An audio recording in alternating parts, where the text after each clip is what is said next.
नमस्ते। चलिए आज बात करते हैं भारतीय संविधान के एक ऐसे प्रावधान की जिसने ना एक ही झटके में राजा, महाराजा, सर जैसी सारी उपाधियों को खत्म कर दिया।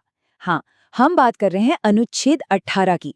ये सिर्फ एक कानून नहीं है, बल्कि ये बराबरी पर टिके एक नए भारत की सोच का प्रतीक है। लेकिन एक सवाल फौरन दिमाग में आता है ना? कि अगर सारी उपाधियां खत्म हो गईं, तो फिर ये भारत रत्न या पद्मश्री जैसे सम्मान क्यों दिए जाते हैं? क्या ये भी एक तरह की उपाधि नहीं है? इस पूरी बातचीत के आखिर तक इसका जवाब एकदम साफ हो जाएगा। देखिए, जब संविधान बन रहा था, तो बनाने वालों का मकसद सिर्फ देश चलाना नहीं था। वो तो एक ऐसे समाज की नींव रखना चाहते थे जहां हर कोई बराबर हो। और उस वक्त राय बहादुर या सर जैसी जो उपाधियां थीं, वो समाज में ऊंच नीच का भाव पैदा करती थीं। तो अनुच्छेद 18 असल में इसी भेदभाव वाली व्यवस्था को जड़ से खत्म करने का एक बहुत बड़ा, एक क्रांतिकारी कदम था। तो चलिए इस अनुच्छेद को ठीक से समझने के लिए इसके 4 मुख्य हिस्सों को एक-एक करके देखते हैं।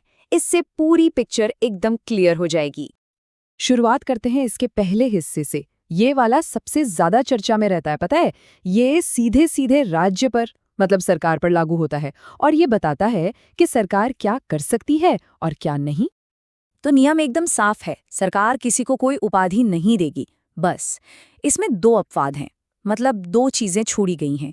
एक तो सेना से जुड़े सम्मान जैसे कि परमवीर चक्र, और दूसरा है शिक्षा से जुड़ी डिग्रियां, जैसे कोई डॉक्टर है या इंजीनियर है। इन्हें उपाधि नहीं माना जाता, इन्हें तो योग्यता का सबूत माना जाता है। और बस यहीं पर वो पहले वाला सवाल फिर से आके खड़ा हो जाता है कि भाई अगर सरकार उपाधियां दे ही नहीं सकती, तो फिर ये भारत रत्न और पद्म पुरस्कार कैसे दिए जा रहे हैं? क्या ये कानून का उल्लंघन नहीं है? इस बड़े सवाल का जवाब मिला 1996 में। एक बहुत ही मशहूर सुप्रीम कोर्ट केस हुआ था, बालाजी राघवन बनाम भारत संघ।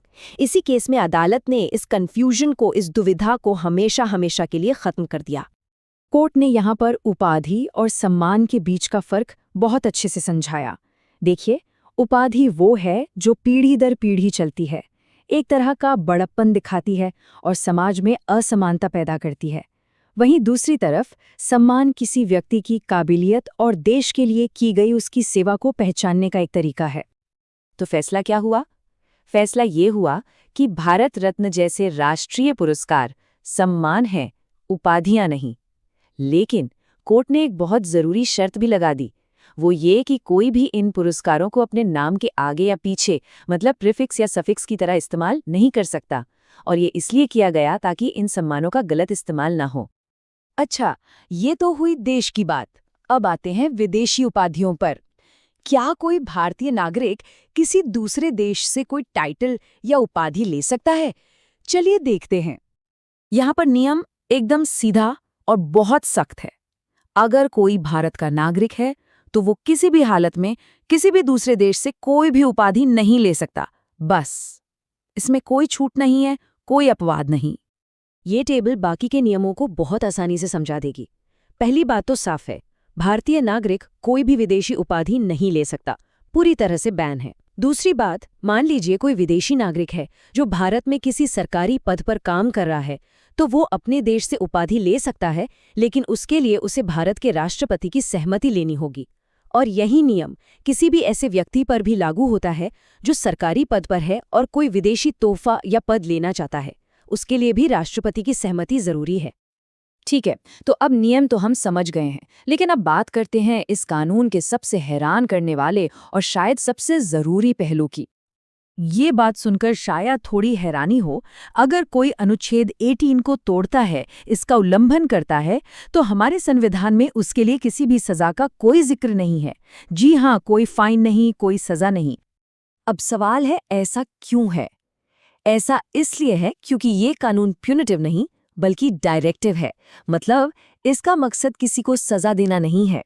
इसका मकसद है सरकार और समाज को एक रास्ता दिखाना, एक गाइड की तरह ये याद दिलाना कि हमें एक ऐसा समाज बनाना है जहां सब बराबर हों, जहां किसी को किसी टाइटल की वजह से कोई खास दर्जा न मिले।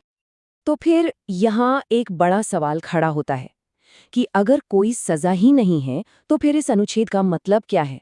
क्या ये सिर्फ कागज पर लिखा एक सिद्धांत बनकर रह गया है? और इसका जवाब ही इस अनुच्छेद की असली आत्मा है। इसकी असली ताकत इसकी सजा में नहीं, बल्कि उस सोच में है जो ये हमारे सामने रखता है। ये हमारे संविधान का एक बहुत बड़ा ऐलान है कि कानून के नज़र में हर नागरिक बराबर है। ये एक सिद्धांत है, एक वादा है, और ये हमें लगातार याद दिलाता है कि हम एक देश के तौर पर क्या बनना चाहते हैं। एक ऐसा देश जहां किसी की पहचान उसके काम से हो, उसकी उपाधि से नहीं।